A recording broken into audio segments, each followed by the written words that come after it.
2020 সালের কথা স্মরণ আছে আপনাদের? হ্যাঁ, হয়তো স্মরণ আছে অনেকের। করোনাকালীন সময়।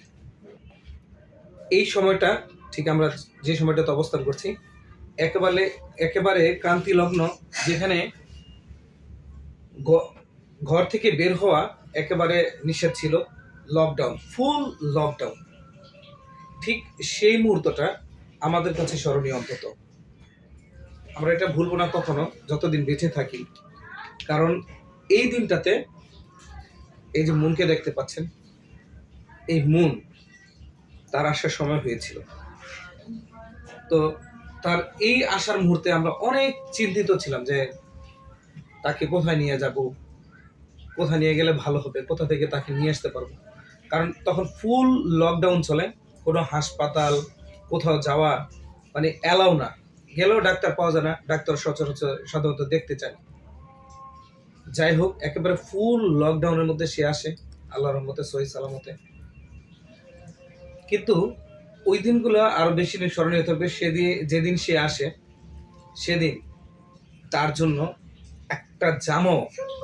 একটা জামাও কিনতে পারিনি। সে প্রথম হওয়ার পরেই তাকে যে জামা দিয়ে বরণ করা হয়, সেটা হচ্ছে তার বড় বোনের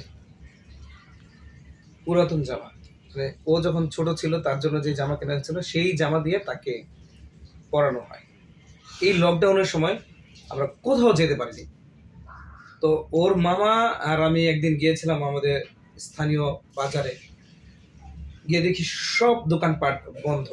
মানে যে দোকানে খুলতে যাবে, আমরা একটা দোকান হঠাৎ পেয়েছিলাম, কিন্তু কাপড় কিনবো মানে ঢুকার মুহূর্তেই সেনাবাহিনী দৌড়ানি। তো সব কিছু ফেলে দোকানপাট বন্ধ, যে যার মতো পালানোর চেষ্টা। তো একটা জামাও কিনতে পারিনি।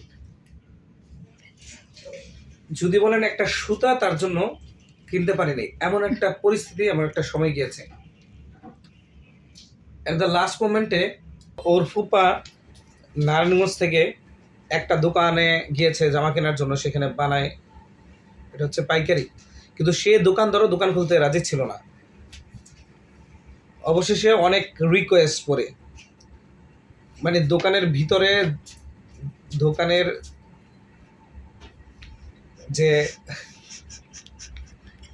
এর কি কয় শাটার, অনেক রিকোয়েস্ট করে দোকানের শাটার ফেলে তারপরে ওইখান থেকে কিছু জামা তার জন্য কেনে। তাও একই ডিজাইন, একই রকমের, কোনো বিকল্প ছিল না, কোনো উপায়ও ছিল না। সেই জামা পাঠাবে কেমনে, কিভাবে পাঠাবে, সেটা নিয়েও ছিল একেবারে দুশ্চিন্তা। কারণ নারায়ণগঞ্জ থেকে রূপগঞ্জে আনা, সেটা একেবারে দূরহ ব্যাপার ছিল। কারণ সব দিকে ফুল লকডাউন, গাড়ি ঘোড়া কিছুই চলে না। যাই হোক, ওর ফুপা যেভাবেই পেরেছে, সেনাবাহিনী প্রশাসনের চোখ ফাঁকি দিয়ে তার জন্য জামা নিয়ে আসে। এই জামা তাকে পরানো হয়। যে কথাটা বলছিলাম যে তার আসার আগ মুহূর্তটা আমাদের কাছে ছিল দুশ্চিন্তার একটা বিষয়, খুবই স্মরণীয়। এবং সেদিনটা স্মরণীয় থাকবে। তাকে দেখার মতন, মানে কেউ দেখতে যাবে সে হয়েছে আমাদের বাড়ি থেকে, সেটাও সুযোগ ছিল না। তাকে তার নানি বাড়িতে হওয়ার পরে তার নানি বাড়িতেই ছিল অনেকদিন পর্যন্ত। সে যখন 40 দিনের হবে না ঠিক, ওই মুহূর্তে কিন্তু রোজার ঈদও ছিল, ঈদুল ফিতর।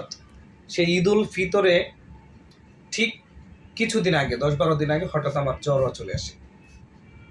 এবং সেই জ্বরটাকে আমি করোনা হিসেবেই ধরে নিই, কারণ সেই মুহূর্তটা ছিল এবং আমি একা ঘরে বন্দি ছিলাম। ঘরের ভিতরে কোয়ারেন্টাইন ছিলাম, কেউ ছিল না। ঠিক একজন মানুষকে যেভাবে ওই সময় ট্রিট করা হতো, খাবার দেওয়া হতো, আমাকে সেভাবেই দেওয়া হয়েছে। অবশ্য সেটার জন্য আমি সবাইকে দূরে ঠেলে রেখেছিলাম। আমার বড় মেয়ে ছোট, ও তো ছিলই, ও তখন ছোট। তো সবার কথা চিন্তা করে আমি আলাদা ঘরে চলে যাই। এটা অন্য ধরনের